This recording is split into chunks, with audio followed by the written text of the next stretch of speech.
오늘 말씀 같이 한번 좀 봉독했으면 좋겠습니다. 사도행전 24장 1절에서 9절까지 말씀입니다. 사도행전 24장 1절에서 9절까지의 말씀을 저희 교회에서는 말씀을 봉독할 때 좀 일어나서 합니다. 같이 일어나셔서 함께 좀 봉독해 보면 어떨까요? 우리가 한 목소리로 함께 한번 봉독하도록 하겠습니다. 함께 합니다. 닷새 후에 대제사장 아나니아가 어떤 장로들과 한 변호사 더들로와 함께 내려와서 총독 앞에서 바울을 고발하니라. 바울을 부르매 더들로가 고발하여 이르되, 벨릭스 각하여, 우리가 당신을 힘입어 태평을 누리고 또 이 민족이 당신의 선견으로 말미암아 여러 가지로 개선된 것을 우리가 어느 모양으로나 어느 곳에서나 크게 감사하나이다. 당신을 더 괴롭게 아니하려 하여 우리가 대강 여짜옵나니 관용하여 들으시기를 원하나이다. 우리가 보니 이 사람은 전염병 같은 자라. 천하에 흩어진 유대인을 다 소유하게 하는 자요, 나사렛 이단의 우두머리라. 그가 또 성전을 더럽게 하려 함으로 우리가 잡았사오니, 당신이 친히 그를 신문하시면 우리가 고발하는 이 모든 일을 아실 수 있나이다 하니, 유대인들도 이에 참가하여 이 말이 옳다 주장하니라. 아멘. 자리에 앉으시기 바랍니다. 제가 잠시 기도하겠습니다. 사랑의 아버지 하나님, 감사합니다. 부족한 자가 하나님의 말씀을 대언하러 이 자리에 섰습니다. 아버지의 마음, 아버지의 말씀만 오늘 이 자리에 남게 하시고 우리 심령 가운데 사겨지게 하시고, 주여 이 시간을 통해 주님의 이름만 높임을 받으옵소서. 예수님 이름으로 기도합니다. 아멘. 1997년도에 No Dating, 데이트하지 말라라는 책을 쓴 조슈아 해리스라는 목사가 미국에 있었습니다. 그 노 데이팅이라는 책이 굉장히 선풍적인 인기를 끌었습니다. 그 내용이 기본적으로 뭐냐면, 결혼 전까지 성적 유혹에서 벗어나기 위해서, 자신을 지키기 위해서 1대1의 데이트조차도 하지 말라라는 내용이었어요. 굉장히 보수적인 그런 내용이었습니다. 그 당시에 자유주의가 미국에서도 굉장히 퍼지고 있었기 때문에 그의 책은 선풍적인 인기를 끌기 시작했습니다. 사람들이 얼마나 열광을 했는지 그 힘에 힘입어서 어떤 교회에서 청빙을 받았고, 또 교회에서도 크게 사역을 할 수 있게 됐습니다. 그리고 나서 조금 잊혀지고 있는데 2019년에 갑자기 이 조슈아 해리스 목사가 나타나기 시작했는데, SNS를 통해서 이젠 데이트나 결혼 전에 스킨십을 반대하지 않는다라고 발표를 했어요. 여기까지는 오케이, 시간이 지나서 생각의 변화가 있었나 보다라고 어느 정도는 받아줄 수 있었는지 모르는데, 그 다음에 바로 어떤 이야기를 했냐면, 동성애자들에게 미안합니다라고 사과까지 하기 시작했어요. 자기가 잘못했었다라는 겁니다. 자기가 썼던 책을 부인하기 시작했어요. 그리고 얼마 후에는 아내와 이혼을 했습니다. 그거로 끝나지 않고 SNS를 통해서 뭐라고 발표했냐면, 자신은 더 이상 기독교인이 아니다라고 발표를 했어요. 엄청난 충격이었습니다. 아마 여러분들도 이 사람은 잘 알 때, 힐송 유나이트의 찬양 인도자 중 한 명인 마티 샘슨이라는 아마 사람을 알 겁니다. 한국말로는 찬양하세, 그 이름으로 번역이 되어져 있죠. Oh praise the name이라는 것, All I need is you, 내가 필요한 모든 것은 하나님 한 분뿐입니다 라는 노래로 엄청나게 선풍적인 인기를 끌었던 그런 찬양이고, 또 인기가 있었던 찬양 인도자입니다. 그런데 그가 2019년에 무슨 일이 있었는지 모르겠는데, 그도 2019년에 기독교는 나에게 또 다른 종교의 하나일 뿐이다, 예수님 말고도 다른 길이 충분히 있을 수 있다라고 얘기를 했어요. 그것이 이슈가 돼서 막 문제가 되자 그래도 나는 믿음은 버리지 않았다라고 하면서 변명을 했지만 신앙의 길을 포기하고 다른 길로 나아가게 됐습니다. 여러분, 예수를 믿는다는 게 무엇일까요? 여러분, 크리스찬으로 산다라는 것, 내가 찬양을 하며 두 손 높이 손을 들고 내가 사람들에게 영향을 주는 좋은 책을 쓰고 내가 교회에 와서 열심히 봉사한다는 그 모습으로 내가 예수를 믿는다 또는 나는 크리스찬이다 라고 이야기할 수 있을까요? 한 목사님이 교회를 개척했습니다. 제가 여러분들과 이 얘기를 나눴는지 잘 기억이 안 나는데, 여러분, 개척교회를 하면 목사님에게는 한 영혼이 굉장히 중요합니다. 한 개척교회 목사님 얘기를 들었더니 개척교회 하는데 가족밖에 없잖아요. 설교를 하면은 언제나 눈이 뒤를 간대요. 뒤에 문, 저 문이 언제 열리고 새로운 성도가 들어올 수 있는가. 근데 어떤 목사님이 개척을 하고 개척도 한 구석에 지하에 개척을 했기 때문에 교회 간판도 붙일 수 없었는데 1년을 아내하고 아이들만 놓고 설교를 했어요. 처음에는 아내 한 명이 나에게는 1000명보다 귀하다, 이런 것도 하루 이틀이지요. 예. 아내만 놓고 계속 설교하고 애들은 왔다 갔다 하고, 여러분 너무너무 힘들고 지치는데 어느 날 드디어 뒤에 문이 열리고 한 사람이 온 거예요. 너무 기뻤습니다. 그날 설교 불을 뿜었습니다. 예. 끝나자마자 가서 그분 붙잡고 이야기하고 커피도 대접하고 이야기하는데, 어떻게 저희 교회에 간판도 없고 지하에 있는데 찾아오셨습니까? 그랬더니 그분이 뜻밖의 이야기를 하는 거예요. 그 마을 앞에 큰 길가의 코너에 아주 유명한 점집이 있는데 자기가 점을 보러 갔답니다. 예수를 안 믿는 사람인데 점을 보러 갔는데 그 점쟁이가 그 사람을 보자마자 대뜸 그러더래요. 당신은 예수 믿어야 살아. 그리고 이 교회를 소개시켜 준 거예요. 점쟁이가 전도하는 거예요 지금. 그래서 목사님이 그 얘기를 듣고 너무 신기했어요. 그래도 뭐 어쨌든 왔으니까 정성껏 섬기기 시작했고, 그날부터 주일날 예배를 드리기 시작하는데 한 명씩 새로운 사람들이 오기 시작한 거예요. 너무 기뻤습니다. 그런데 물어보면은 굉장히 많은 숫자가 그 점쟁이가 소개해서 오는 거예요. 이제 목사님이 너무 궁금해진 겁니다.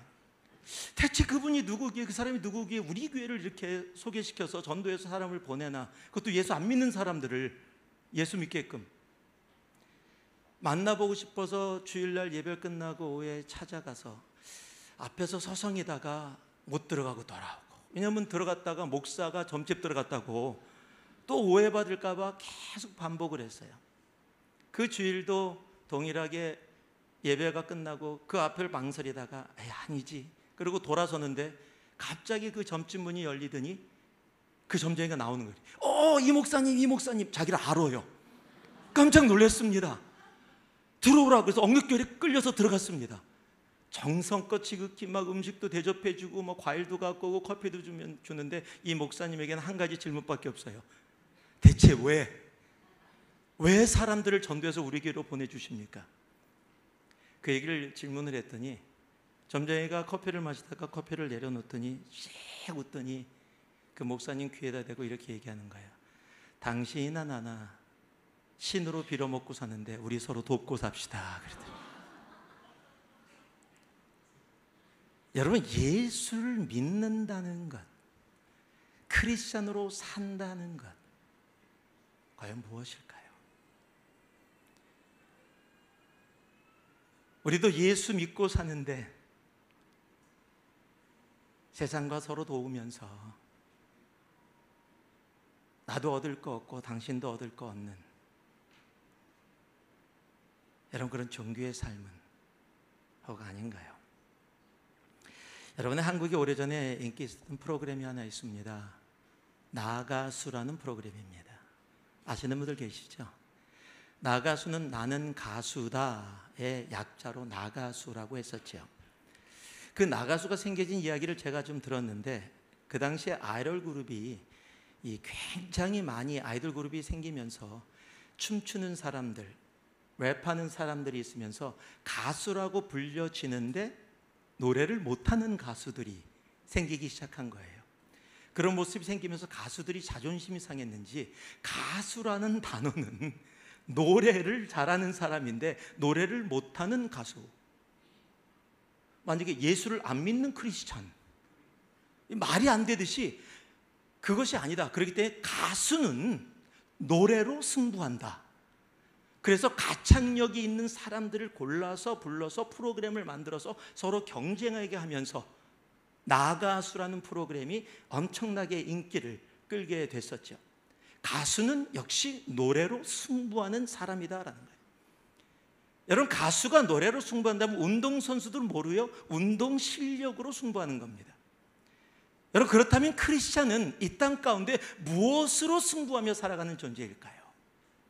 제가 오늘 말씀의 제목을 나는 크리스찬이다 라고 했어요.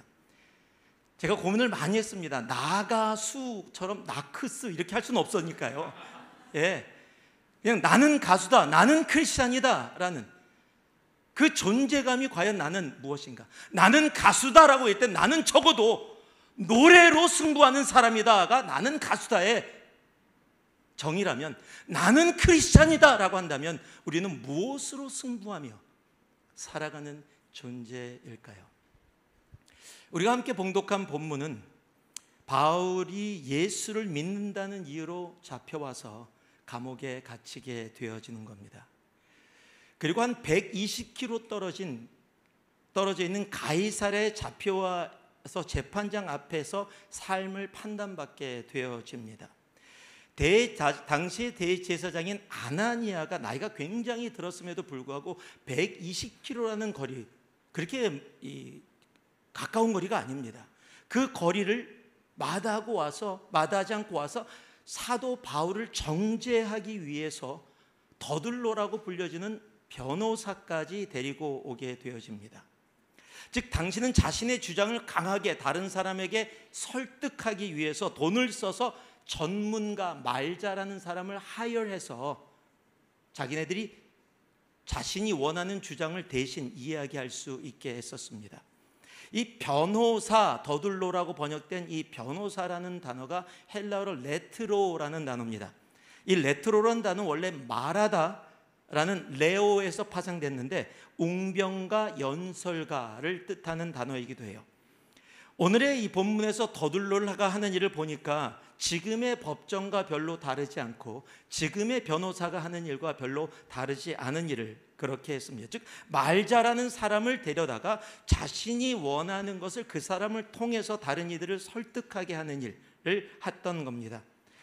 재밌는 사실은 오늘 본문에서요, 이 더둘로가 하는 말들과 또 그 말들의 유대인들의 반응이 기록되어 있습니다. 그리고 그것의 총독 벨릭스가 판단하는 내용을 통해서 지금을 살고 있는 예수를 믿는 크리스찬들의 승부와 세상의 승부가 어떻게 다른지를 우리들에게 알게 한다는 사실입니다. 여러분, 크리스찬들을 향한 이런 말이 영어로 있습니다. We are in the world, but we are not of the world. 우리는 세상 가운데 존재하고 있습니다. 그러나 우리는 세상에 속한 존재가 아닙니다 라는 말입니다. 그렇습니다. 우리는 세상 가운데 살고 있지만 여러분, 세상에 속한 존재가 아니기 때문에 이 땅을 살아가는 크리스찬들은 세상의 승부와 다른 승부를 통해서 우리가 크리스찬임을 이 땅 가운데 살아가게 되어진다는 사실입니다. 여러분, 잘나서가 아니에요. 예수님으로 인해 새 생명을 얻은 존재가 되었기 때문에, 우리는 새로운 피조물이 되었기 때문에 우리의 승부는 세상의 승부와 다를 수밖에 없다라는 겁니다. 오늘 이 본문을 통해서 이 땅을 살아가고 있지만 나는 크리스찬이다라고 고백하는 우리의 삶, 우리의 승부가 세상의 승부와 어떻게 다른지, 내 삶 가운데 나는 정말로 크리스찬으로, 가수가 노래로 승부하듯이 내가 크리스찬의 밸류로, 가치를 가지고 이 땅 가운데 승부하며 살아가고 있는지 한번 돌아볼 수 있는 이 시간이 되기를 주님의 이름으로 축복합니다. 3절 말씀을 제가 한번 다시 읽어드릴게요. 벨릭스 각하여, 우리가 당신을 힘입어 태평을 누리고 또 이 민족이 당신의 선견으로 말미암아 여러 가지로 개선된 것을 우리가 어느 모양으로나 어느 곳에서나 크게 감사하나이다. 이 더둘로라는 사람이, 변호사가 이 바리새인들의 주장을 대신해서 벨릭스에게 이렇게 말하며 시작하는 겁니다. 쉽게 이야기하면 당신으로 인해서 우리가 지금 평화를 누리고 있습니다 라는 거예요. 그런데 이게요, 거짓말입니다. 아첨이고 아부입니다. 신앙으로 모습으로 따진다면 타협입니다. 왜냐하면 벨리스 총독이 이스라엘을 다스리고 있을 때 곳곳에서 소요가 계속 일어나고 있었어요. 그러니까 이스라엘 땅에 평화가 없었습니다. 계속 문제들이 일어났어요. 나중에 로마로부터 부름을 받고 해고를 당하거든요. 근데 그 이유가 정치를 제대로 하지 못했기 때문이에요. 그런데 지금 와서 뭐라고 얘기하고 있어요? 당신으로 인해서 평화를 누리고 있습니다라고 거짓말을 통해서 자기가 원하는 것을 얻기 위해서 아첨과 아부로 거짓말을 하고 있는 겁니다. 여러분, 신앙의 타협인 이유는 유대인들이라면 오직 진정한 평화, 샬롬은 하나님으로부터만 온다라는 것을 믿고 있는 존재가 유대인들이에요. 그런데 지금 그 유대인들이 이 더둘로를 통해서 뭐라고 얘기하고 있어요? 벨리스 총독의 통치를 통해서 우리가 평화를 누리고 있다라고 이야기하는 거예요. 여러분, 이것은요, 신앙이 있는 유대인들이라면 절대 받아들일 수 없는 이야기입니다. 그런데 지금 더둘로가 그렇게 이야기했는데도 아무도, 바리새인 신앙의 지도자라고 얘기하는, 아니 대제사장 아나니아가 있음에도 불구하고 그 말을 막지 않습니다. 왠지 아십니까? 자기가 원하는 결과를 얻기 위해서요. 그 결과가 뭐예요? 사도 바울을 정죄하는 겁니다. 자기에게 그런 권한이 없으니까, 로마 시대이기 때문에 로마 사람들이 할 수 있으니까 내가 원하는 결과를 그들을 통해서 얻기 위해서 내 신앙을 타협하고 하나님만이 우리에게 샬롬 평화를 주는 것을 자기가 온전히 믿고 가르치고 살아왔음에도 불구하고 지금 내가 원하는 것을 얻기 위해서 잠시 모른 척하는 겁니다. 여러분, 하나님을 찬양해야 할 입으로 세상의 권력을 찬양해서 내가 원하는 결과를 가져가기를 원한 겁니다. 여러분, 세상은 종교인이 되어지면 이렇게 자신의 이익을 위해서 아첨하고 타협하고 세상을 찬양하게 됩니다. 그러나 크리스찬은 그럴 수가 없습니다. 여러분, 크리스찬은 오직 하나님만 찬양합니다. 오직 찬양받으실 분은 하나님 한 분뿐이십니다. 여러분, 내가 타협하지 않으면 내가 원하는 결과를 얻을 수 없고 내가 설사 손해를 본다 할지라도, 여러분, 우리는, 크리스찬은 세상을, 권력을, 세상의 것을 찬양하지 않습니다. 여러분, 그래서 첫 번째로 우리가 깨달아야 할 것이 있어요. 크리스찬은 무엇으로 승부하는가?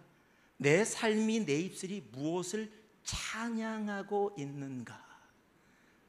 여러분, 그것으로 우리가 크리스찬으로 올바로 승부하고 있는가를 알 수 있는 거예요.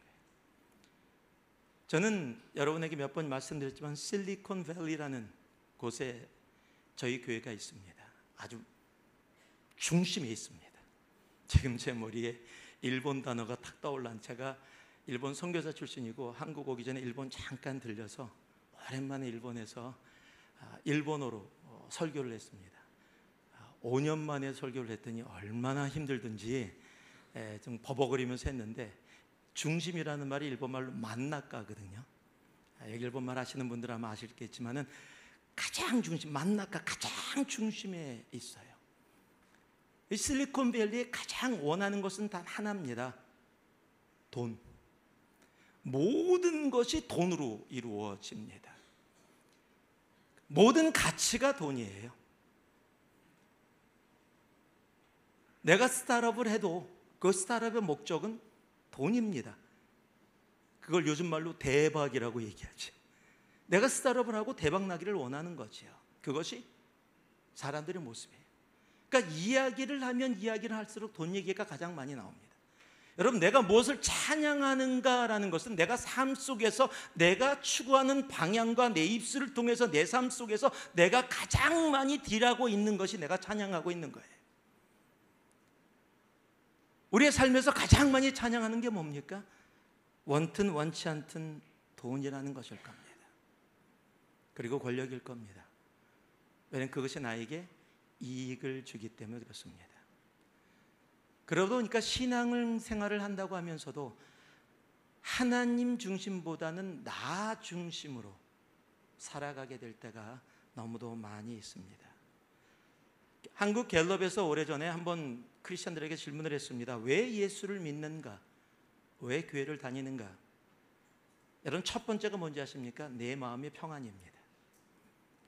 무려 60%가 내 마음의 평안을 위해서, 50%가 내 건강을 위해서, 30%가 가정생활의 화평을 위해서, 그리고 네 번째 30%가 돈을 많이 벌기 위해서. 여러분, 처음부터 끝까지 신앙생활의 중심이 뭐예요? 나예요.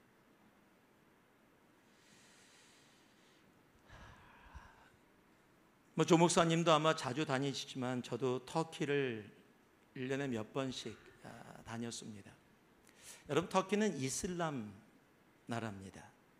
그런데 그 이슬람 나라에서 복음을 전하는 게 정말 쉽지 않거든요. 길거리에서 노방전도를 나가서도 내가 먼저 예수 그리스도를 이야기하면 안 돼요. 상대편이 질문을 하면은 답해 줄 수 있을지 몰라도. 그래서 전도하는 것이 굉장히 힘들고 어렵습니다. 그런데 터키 땅에 1년에 한 번 공개적으로 복음을 맘 놓고 터키 경찰들이 지키고 있는 데서 맘 놓고 예수를 전할 수 있는 날이 있어요. 거의 이 부활절 근처에 터키 이스탄불 근처에 조그만 섬이 하나 있습니다. 부유가다라는 섬이 하나 있는데 그 섬 꼭대기에 수도원이 있습니다. 천주교 수도원입니다. 그런데 오래전에 그곳에 있던 수도사가 어떤 경도를 통해서 어떻게 해서 기도를 했더니 어떤 사람이 병이 낫고 복을 받았다, 이런 어떤 전설 같은 이야기가 내려오고 있는 겁니다.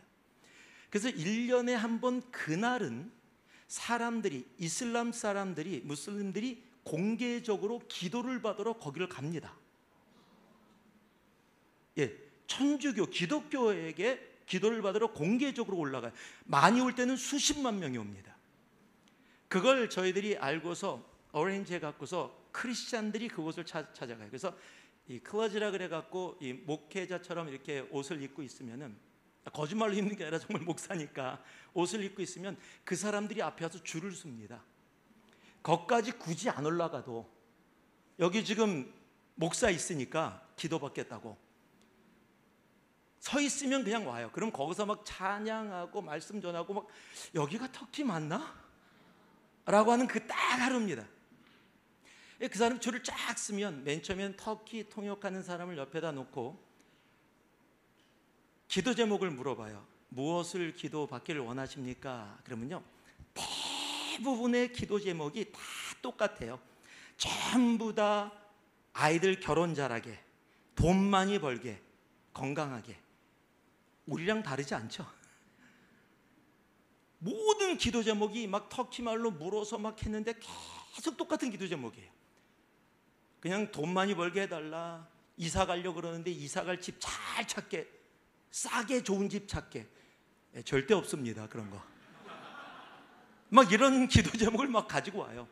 처음에는 다 묻다가 통역하고 짚고 묻고, 이 시간 굉장히 많이 가잖아요. 사람들 좀 엄청 서 있는데 도저히 안 되겠더라고요. 그래서 똑같은 기도 제목이 나오니까 제가 이제 통역을 치웠습니다. 그냥 오면은요, 묻지도 않았습니다. 그냥 기도하자, 그 한마디만 해요. 기도하자. 그러고 딱 머리에서 손 얹고 기도하는 겁니다. 하나님, 이 영혼이 분명히 돈 많이 벌게 해달라고 기도하러 왔을 겁니다. 근데 하나님, 기도합니다. 예수 만나게 하여 주시옵소서. 그냥 막 기도합니다. 한국말로 하는데 자기가 어떻게 알아들어요? 그냥 막 기도하고서 막 뜨겁게 기도하면 막 그냥 막 듣고 나중에는 막 감사하다고 막 얘기해요. 여러분 가장 좋은 기도 해줬죠. 영원한 지옥에서 영원한 생명으로 옮겨주는 기도. 여러분 어떤 종교를 믿든지 다 똑같아요. 그 하나를 찾아와서 그 이유가 뭐예요? 나 잘 살게 해달라고, 내가 원하는 거 얻게 해달라고. 기독교를 믿지도 않고 예수를 믿지도 않는 사람들이 그날 복받겠다고 수십만 명이 배를 타고 그 조그만 섬까지 오는 겁니다. 혹 우리는 그런 삶을 살아가고 있지 않은지요? 하나님을 찬양한다고 하면서, 여러분 이곳에서 오늘 찬양 얼마나 좋아요. 저는 정말로 제가 안식하면서 잠깐 쉬면서 좀 자유시간을 갖고 있다가 이렇게 와서 오늘 찬양을 하는데요, 제 마음속에 역시 여기가 내 자리야. 너무 좋은 거예요. 여러분들도 찬양도 너무 뜨겁고 찬양도 너무, 여러분 우리 입술을 열어 손을 들어서 더러는 무릎 꿇고 더러는 눈물을 흘리며 찬양하는데, 여러분 학교에서, 여러분 일터에서, 여러분 가정에서 우리는 무엇을 찬양하며 소망하며 바라보며 살아가고 있는지, 여러분 내가 삶 속에서 무엇을 찬양하고 있는가, 내가 간절히 소망하며 높이고 있는가. 오늘 예수 이름 높인다, 예수 이름 높인다 계속했는데요, 정말 내가 예수 이름을 높이는 삶으로 주님을 찬양하는 삶을 살아가고 있는지, 아니면 내가 높이고 원하는, 내가 추구하고 내가 바라는 것이 세상에 어떤 내가 원하는 것인지. 여러분 나는 크리스찬이다, 내가 크리스찬이라고 고백한다면 여러분 내가 무엇을, 누구를 찬양하고 있는가로 우리는 이 땅 가운데 우리의 승부를 깨닫고 알 수 있다는 사실입니다. 여러분 이사야서 42장 8절을 보면은요, 주님은 이렇게까지 얘기하십니다.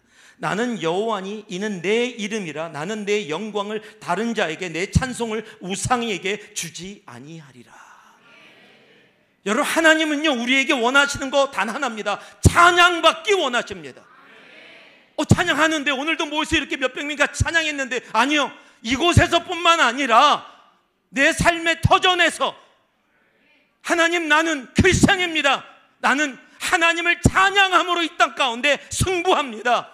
내가 비록 손해를 본다 할지라도, 내가 원하는 것을 얻지 못한다 할지라도, 하나님 나의 삶의 일터에서 하나님을 찬양하는 것으로 세상과 승부하게 하여 주시옵소서. 여러분 진정한 찬양이 정말 그것이 크리스찬의 모습이에요. 여러분 가수들이 자신의 가창력을 뽐내며 나는 가수다라고 자랑스럽게 이야기하듯이 우리의 삶이 세상과 다른 것, 비록 내가 손해를 보고 내가 원하는 것을 얻지 못한다 할지라도 내가 하나님을 찬양하는 삶, 여러분 그것으로 세상 가운데 승부하며 살아갈 때 우리는 세상을 향해서 담대히 나는 크리스천이다 정말 외칠 수 있는 우리가 되어지는 겁니다. 5절 말씀을 보니까요, 같이 한번 읽어볼까요? 한번 읽습니다. 5절 말씀입니다. 함께합니다. 우리가 보니 이 사람은 전염병 같은 자라, 천하에 흩어진 유대인을 다 소유하게 하는 자요, 나사렛 이단의 우두머리라. 두 번째로 크리스찬은요, 세상에서 무엇으로 불리는가로 승부하는 존재입니다. 제가 어렸을 때 별명이 하나 있었습니다. 치아와입니다. 왜 치아와냐면 제가 굉장히 조그맸어요. 제가 학교 다닐 때는 한 교실에 한 80명, 많을 때는 85명이 한 반이었어요. 요즘 사람들은 이해 못하는데 저는 요즘 들어서 뭐 30명이래요 한 반에. 그러면 왜 이렇게 조금이야 제가 얘기하는데, 저희는 80명 뭐 따다닥 붙어서 앉았습니다. 1분단, 2분단, 3분단, 4분단 이래갖고 앉아서 했었는데, 그때 앞쪽에 언제나 앉아 있었어요. 10번대를 벗어나지 못했습니다. 키가 작아서.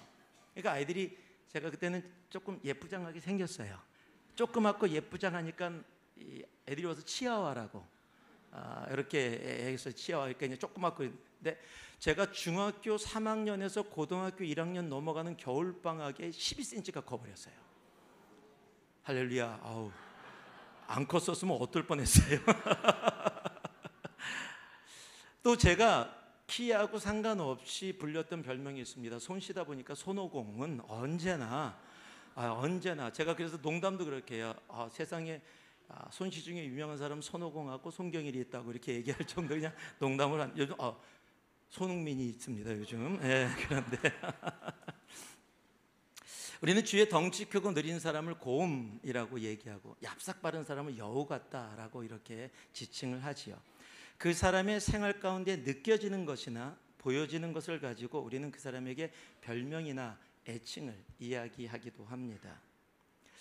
예수 믿는 사람들이 2000년 전에 세상 사람들이 불렀던 이름이 있죠. 우리가 너무도 잘 아는 사도행전 11장에 그리스도인이라는 단어지요. 우리는 지금 크리스찬이라는 단어를 굉장히 좋게 사용하지만 당시에 크리스찬, 그리스도인이라는 것은 지금 예수쟁이라고 불려지는 좀 낮춰보는 이야기였죠. 그럼에도 불구하고 그 모습, 언제나 예수만 이야기하고 예수만 바라보는 사람, 저 사람들 삶에는 예수밖에 없나 봐, 맨날 그래, 예수쟁이야 라고 이야기하는 그것이 그리스도인, 크리스찬이라는 이름으로 불림을 받게 되어졌죠. 여러분, 세상 사람뿐만 아니라 주님이 우리들을 향해서 불렀던 이름도 있습니다. 굉장히 많지만 대표적인 것이 너희는 세상의 소금이고 빛이다 라고 이야기하죠. 마태복음 5장에 보면 소금이 뭐예요? 세상을 썩어가는 세상 가운데 맛을 내고 방부제 역할을 하고 어두운 가운데 빛으로 살아가게 하는 존재가 바로 우리다라고 주님께서 너희가 소금이 되라, 빛이 되라가 아니라 너희는 소금이다, 빛이다 라고 우리의 정체성을 분명하게 이야기해 주셨습니다. 오늘 본문을 보니까요, 더둘러를 통해서 사도 바울이 별명을 받게 되어지는데 뭐라고 받냐면 전염병이다 라고 받아요. 그러니까 이 사람은 지금 전염병입니다 라고 이야기해요. 이 전염병이라는 헬라어가 로이모스라는 단어인데 번역하면은 패스트, 아죠? 죄를 통해 패스트, 악질, 전염병으로 번역되어질 수 있는 단어인데 여러분 NIV는 패스트라고 번역을 안 했어요. NIV는 뭐라고 번역을 했냐면 troublemaker, 문제아다 번역을 했어요. 그러니까 굳이 직역이 되어지면 전염병이다 라고 이야기되는데 그것이 문제를 일으키는 사람이다 라는 번역을 troublemaker, 문제아다 라고 번역을 하고 있다는 사실이에요. 여러분 틀린 말이 아닙니다. 왜냐하면 지금 바울의 사역으로 인해서 종교에 잡혀 있어서 자신들이 지금 살아가고 있는 삶인데 많은 사람들이 그 진리 가운데 들어가게 되면 자신들이 가지고자 하는, 자신들이 얻고자 하는 일에 자꾸 방해가 되어지는 거예요. 손해를 입고 계속해서 어렵게 되어지니까, 나를 귀찮게 하니까, 내가 원하는 것을 얻으려고 하는데 자꾸 그렇지 못하게 하니까 그것을 손해를 입히는 영향력, 그것 때문에 전염병이다. 자신들의 입장에서는 그런 거죠. 왜? 많은 사람들이 그 도에, 예수를 믿는 진리의 도에 들어가게 되어지니까 전염병과 같은 존재다라고 이야기합니다. 여러분, 어둠에 빛이 비춰지면 어둠은 물러갈 수밖에 없습니다. 어둠은 그래서 빛과 공존할 수가 없습니다. 그런데 만약에 빛이 비춰졌는데 어둠이 물러가지 않는다, 이건 뭔가 잘못돼도 엄청 잘못된 겁니다. 절대 그럴 수가 없습니다. 여러분, 크리스찬들이 세상에서 살아가면서 세상이 우리로 인해서 전혀 부담을 느끼지 못하고 있다면 여러분, 그것은 조심스럽게 말씀드립니다. 분명히 뭔가 문제가 있는 겁니다. 내가 크리스천으로 살아가고 있는데 세상이 내가 있어도 없어도 별로 상관을 안 해요. 여러분, 이것은 정말로 여러분 무존재감이라고 이야기하죠. 너 예수 맘 놓고 믿어? 별로 뭐 나한테 받아도 안 되는데 뭐 아무 문제가 없는데 뭐. 여러분, 일본이 그런 모습이에요. 여러분, 한국은요 좀 나쁜 존재감이 요즘 많아요. 존재감은 있는데 그 존재감이 욕을 먹는 존재감이에요. 그래도 어찌됐건 간에 일단 존재감이 있다고 하는데 일본에 가면은 존재감이 없어요. 크리스찬이라는 단어 자체가 아무 힘이 없어요. 일본에서는 기독교인이 조금이라도, 기독교인이 나쁜 사람, 좋은 사람, 아니 상관없는 사람이에요. 그게 일본의 어려움이에요. 예수를 그렇게 오래, 한국보다 더 많이 선포했음에도 불구하고 아직까지도 예수 믿고 안 믿고 신경 쓰지도 않고 믿는 사람도 많이 나타나지 않는 그 모습들, 그게 무존재감이거든요. 근데 우리가 이 땅 가운데 살아가는데 내가 예수를 믿고 있는데 예수를 믿지 않는 많은 사람들 사이에 내가 존재하고 있는데 그들이 전혀 나로 인해서 아무 부담을 느끼질 않아요. 여러분, 어둠 속에 빛이 있는데 어둠이 물러가지 않고 어둠이 빛하고 놀자고 같이 오고 있다면, 여러분, 이것은 문제가 있어도 분명히 문제가 있는 겁니다. 여러분, 세상도 지금 그래서 크리스찬들을 이렇게 부르죠. 기독교가 아니라, 너무 아프지만 개독교라고 부른 지가 오래됐어요. 개하고 기독교하고 합쳐놨죠. 여러분, 어느 나라든 개자가 들어가면 기분 나쁜 겁니다. 애 강아지 같은 사람, 여러분, 그러면 욕이잖아요. 미국 욕에도 똑같거든요. 전부 다 욕을, 개가 들어가면 그래요. 근데 지금 세상이 기독교를 그렇게 부르고 있어요. 그런데 그 모습은요, 지금 더들로가 바울을 향해서 전염병 같은 존재, 이 부르는 것과 너무 다른 거예요.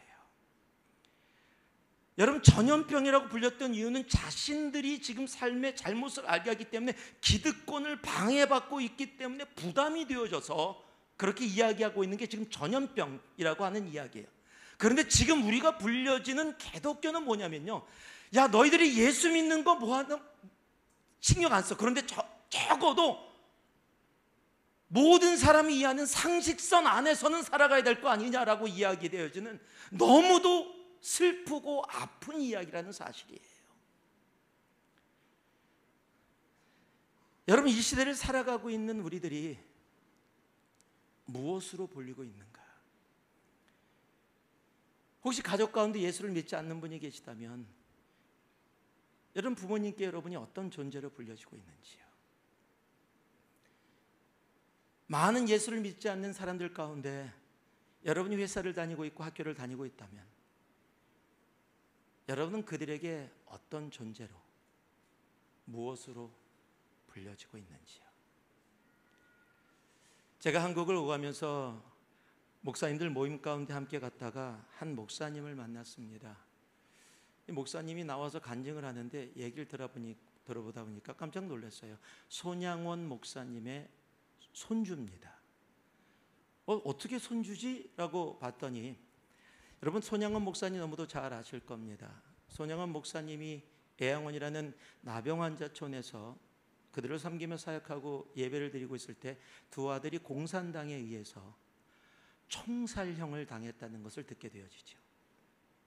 그리고 나중에 그가 잡혀서 감옥에 가게 되어졌는데, 손양원 목사님이 감옥에 찾아가 자기 두 아들을 죽인 그 살인자를 양아들 삼습니다. 그리고 지속적으로 사랑을 표해서 나중에 그가 감옥에서 나왔을 때 그 사랑에 감동되어져서 목사가 되어집니다. 목사로 생활을 하다가 움직여 나아갔는데 중간에 좀 어려운 일들이 생기면서 좀 방황되어졌던 게 있었던 것 같아요. 아들이 그 사람에게서, 즉 양아들에서 아들이 태어났는데 그 아들이 제가 만난 목사님이세요. 그런데 자신이 살아가다가 자신이 아버지를 통해서 양할아버지가 되어지나요? 그 관계가 자기의 양할아버지가 손양원 목사님인 걸 나중에 알았어요. 굉장히 충격을 받았습니다. 그리고 그 역사를 알게 됐습니다. 자기가 사죄하는 마음으로 자기가 평생을 주님께 드리겠다고 목사가 됐습니다. 그리고 만났을 때 손양원 목사님 그것을 지키면서 계시다가 하나님의 마음을 주셔서 할아버지처럼 자기도 나병 환자를 섬기겠다고. 요즘은 나병 환자들이 많이 없습니다. 동남아시아에 조금 있는데요, 그곳으로 갈 준비를 하셨고 지금은 가 계신 거로 알고 있습니다. 여러분, 세대를 뛰어넘어 영혼들에게 영향을 끼칠 수 있는, 그래서 손양원 목사님의 별명이 뭐예요? 사랑의 원자탄. 여러분, 원자탄은 사람을 죽이는 겁니다. 사랑의 원자탄은 사람을 살리는 겁니다. 여러분, 세상이 여러분을 무엇으로 부르고 있습니까? 여러분, 우리는 그것으로 승부하는 존재예요. 여러분, 세상 가운데 어둠 가운데서 그들이 부담을 느끼고 힘들고 어렵다 할지라도 그들을 힘들게 하는 게 아니라 일부러 그들이 마음의 부담을 가져 힘들고 빛을 비춘 우리를 통해 진정한 빛 대신 예수를 볼 수 있게 되어야 합니다. 여러분, 세상 가운데 내가 무엇으로 불리는가? 내가 예수를 믿고 있다면 예수 믿지 않는 아내에게 내가 무엇으로 불리고 있는가? 예수 믿지 않는 남편에게, 예수를 믿지 않는 자녀들에게, 부모에게, 형제들에게, 내 친구들에게 나는 어떠한 존재로 불려지고 있는가? 여러분, 크리스찬은 그것으로 승부하는 존재입니다. 정말 어둠 가운데 빛으로 나아갈 수 있는 우리 모두가 되어지길 주님의 이름으로 축복합니다. 9절 말씀 하나를 더 보는데요, 유대인들도 이에 참가하여 이 말이 옳다 주장하니라. 마지막으로 크리스찬은 누구를 신뢰하는가 의지하는가로 승부하는 존재예요. 지금 아나니아와 바리새인들은 준비를 엄청 많이 했습니다. 베개시키를 오면서요, 더들로라는 연설가 변호사를 데려온 것뿐만 아니라 만약을 대비해서 많은 유대인들까지도 데리고 왔습니다. 즉 올소 부대, 박수 부대를 준비해 온 거예요. 지금으로 따지면 댓글 부대를 준비한 겁니다. 여러분, 하나의 댓글이 엄청난 수많은 댓글로 분위기를 이끌잖아요. 검색 1등하게 만들듯이 당시에도 모양만 달랐지, 인터넷이 없어서 모양만 달랐지 올소 부대 굉장히 많이 사용했던 겁니다. 여러분, 세상의 힘은 뭐예요? 숫자입니다. 그래서 더들로는 벨릭스에게 얘기할 때 뭐라고 얘기하는지 아세요? 천하에 흩어진 유대인들을 소욕해 하는, 천하에 흩어진 유대인들을 소욕해 하는 전염병이라고 이야기를 해요. 여러분, 이거 뭐예요? 지금 그러지 않아도 유대에 이스라엘에 소요가 많은데 천하에 흩어진 유대인들을 소욕해 한다는 것은 지금 벨릭스를 숫자로 뭐하고 있는 거예요? 협박하고 있는 겁니다. 여러분, 지금 우리는 민주주의 시대를 살아가고 있습니다. 민주주의는 참 좋은 정치 시스템입니다. 그러나 우리가 분명히 알아야 할 것은 민주주의가 진리가 아니라는 사실이에요. 여러분, 민주주의는 숫자가 모든 것을 결정합니다. 그래서 숫자가 많은 쪽에 있으면 괜히 마음이 편해집니다. 여러분, 아나니아 바리새인들 그것을 알고서 유대인들을 동원한 겁니다. 여러분, 총독 벨리스에게 얼마나 많은 유대인들이 나와 함께 이렇게 하고 있는 것인지 그에게 은근한 모습으로 표현하고 협박을 하고 있는 겁니다. 여러분, 그래서 세상은요, 그 숫자의 힘에 의지를 합니다. 그 힘이 자신을 원하는 것을 얻게 하기 때문이죠. 그러나 크리스찬은 그럴 수 없습니다. 여러분, 우리의 의지의 대상은 세상의 숫자가 아닙니다. 우리의 의지의 대상은 단 한 분, 예수 그리스도뿐입니다. 여러분, 세상의 가치로 세상의 많은 인원들이 숫자가 그곳을 간다고 해서 그냥 그것을 쫓아가는 것으로 우리는 살아가는 존재가 아니에요. 여러분, 진리는 예수 그리스도 한 분뿐입니다. 세상이 무엇을 이야기한다 할지라도 우리의 승부는 나는 하나님만 의지합니다. 여러분, 고백하며 나아간 우리가 되어야 합니다. 잠언 3장 5, 6절 보면 너는 마음을 다해 여호와를 신뢰하고라고 해요. 여러분, 여호와를 신뢰하는데 뭐라고요? 마음을 다하여. 마음을 다하다, 좀 한국말로 좀 표현이 되겠지. 영어로 all your heart라고 되어 있어요. 내 마음이 있는데 most of your heart가 아니라 all your heart예요. 모든 것입니다. 예외가 없어요. 우리의 마음이 온전히 하나님께.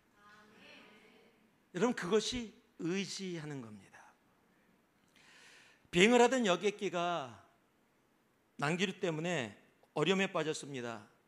그것을 피해가려고 하는데 설상가상으로 왼쪽 날개 엔진도 꺼졌고요, 조종사가 안간힘을 써도 그 어려움을 풀려 나올 수가 없었습니다. 이제는 추락하는 그런 상황이었습니다. 할 수 없이 조종사가 승객들에게 기대 방송을 합니다. 이렇게 합니다. 죄송하지만 우리는 지금 심각한 위험에 처했음을 알려드리지 않을 수 없습니다.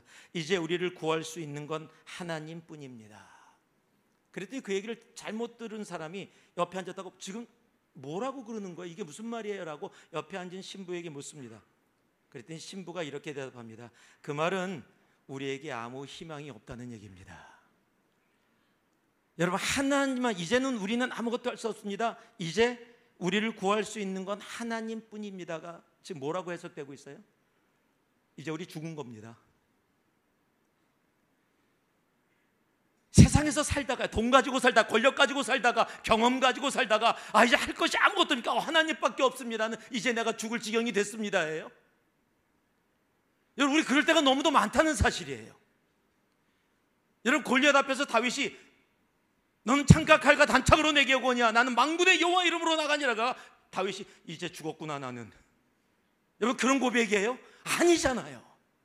근데 우리는 그럴 때가 너무도 많다는 거예요. 하나님밖에 없습니다. 뭐예요? 내가 할 거 다 해보다가, 돈으로 해보다가, 경험으로 해보다가, 세상의 권력에서 해보다가, 숫자 이용해서 해보다가 안 되면 하나님밖에 없습니다. 하나님, 나 죽게 생겼습니다. 여러분, 하나님을 의지하면 그런 것이 아니에요. 내가 돈이 많아도, 내가 권력이 많아도, 내가 가진 것이 많아도, 여러분, 가장 첫 자리에서 나는 하나님만을 의지합니다. 여러분, 우리는 누구를 의지하는가로 승부하는 존재입니다. 여러분, 돈을 의지하지 마세요. 여러분, 숫자를 의지하지 마세요. 세상의 권력이나 경험이 아니라는 겁니다. 하나님 한 분입니다. 시편 18편은요, 여러분 너무도 잘 아는 나의 힘이 되신 여호와여 내가 주를 사랑하나이다 라고 고백되는 거죠. 근데 그 앞에 굉장히 이 1절이 나오기까지 가로가 되게 길어요. 그게 시편 18편이에요. 이렇게 기록되어 있어요. 여호와의 종 다윗의 인도자를 따라 부르는 노래. 여호와께서 다윗을 그 모든 원수들의 손에서와 사울의 손에서 건져주신 날에 다윗이 이 노래의 말로 여호와께 아뢰어 이르되 나의 힘이신 여호와여 내가 주를 사랑하나이다. 여러분, 우리의 고백이 이런 고백이 되기를 소망합니다. 시편 118편도요 8절에 보면 여호와께 피하는 것이 사람을 신뢰하는 것보다 나으니 여호와께 피하는 것이 고관들을 신뢰하는 것보다 낫도다라고 이야기합니다. 여러분, 우리가 신뢰하고 의뢰할 수 있는 존재는 사람이 아닙니다. 힘 있는 존재가 아닙니다. 하나님 한 분뿐입니다. 예레미야 17장은요 사람을 믿으며 육신으로 그의 힘을 삼고 마음이 여호와께 떠난 그 사람은 저주받은 존재라고까지 얘기합니다. 그러나 무릇 여호와를 의지하며 여호와를 의뢰하는 그 사람은 복을 받았다라고 이야기합니다. 한 말씀을 하면서 말씀을 좀 마무리하려고 합니다. 오래전에 한 목사님이 오래전에 독일로 출장을 갔습니다. 인터넷이 없는 그런 시대입니다. 출판소에 약속한 원고를 주고 오셨어야 되는데 깜빡하고 독일까지 가지고 간 겁니다. 그런데 지금 빨리 소포로 해갖고 빠른 시간 안에 익스프레스에서 보내야 되는데 자기가 할 수 없으니까 호텔 밑에 내려와서 호텔에 있는 벨보이를 불렀습니다. 그리고 잘 안 되는 영어로 더듬거리면서 이거 지금 급한 건데 내가 팁까지 줄 테니까 빨리 오늘 우체국 가서 보내서 빠른 거로 해갖고서 이렇게 한국에 갈 수 있게 해달라. 주소 다 붙여있으니까. 그걸 다 듣더니 그 독일 벨보이가 Yes sir 하고 답을 합니다. 그리고 받아갖고 나아갑니다. 주고서 목사님이 돌아서서 엘리베이터를 타고 호텔 방으로 올라가려다가 저 사람이 Yes sir 해놓고 옆에다 놔두고 이거 안 보내면 큰일 나는데 지금 빨리 보내야 간신히 도착할 수 있는데 안 보내면 어떡하나. 그래도 돌아서서 그 벨보이를 다시 부릅니다. 이거 꼭 보내야 된다고, 꼭 보내야 된다고. 그랬더니 그 소리를 듣고 있었던 그 독일 벨보이가 이렇게 얘기합니다. 자기를 딱 쳐다보면서 Sir, I'm German. 선생님, 나는 독일인입니다. 그 한마디에 목사님이 얼굴이 빨개져서 돌아섰어요. 여러분, 민족을 이야기하는 게 아닙니다. 그 말에 뭐가 담겨 있어요?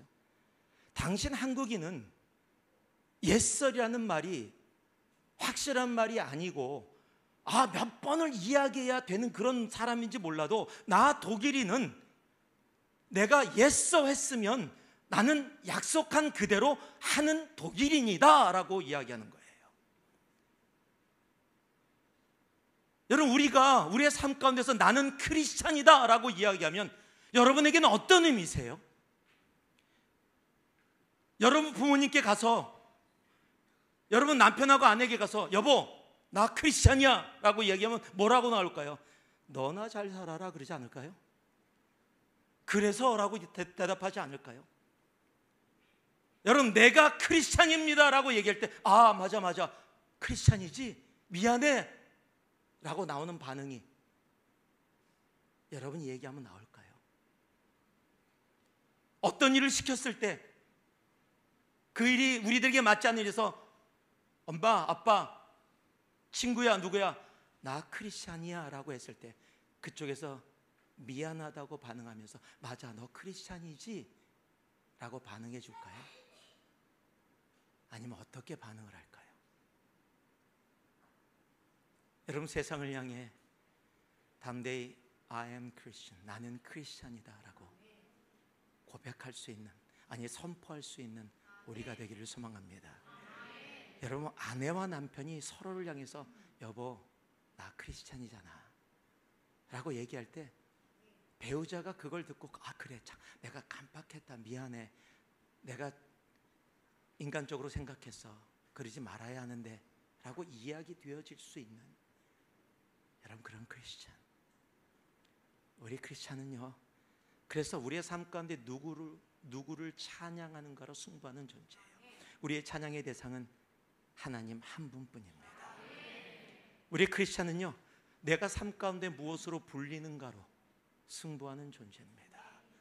내가 세상 가운데 정말 빛으로 부름을 받으며 살아가고 있는지,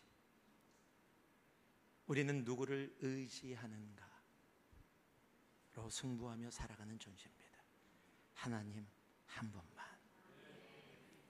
여러분, 크리스찬으로 가수들이 노래로 승부하겠다고 나섰다면 여러분, 크리스찬들은 크리스찬으로 승부하며 나아가야 합니다. 한번 따라하세요. 나는 크리스찬이다. 자, 한번 오늘만 반말할게요. 옆에 분, 너는 크리스찬이다. 우리가 크리스찬인 걸 잊지 않고 정말 세상을 향해서 크리스찬이라는 자존감을 가지고 여러분, 이 한 주도 정말 담대히 살아갈 수 있는 정말 주님의 조이풀 교회 되기를 주님의 이름으로 축복하고 축복합니다.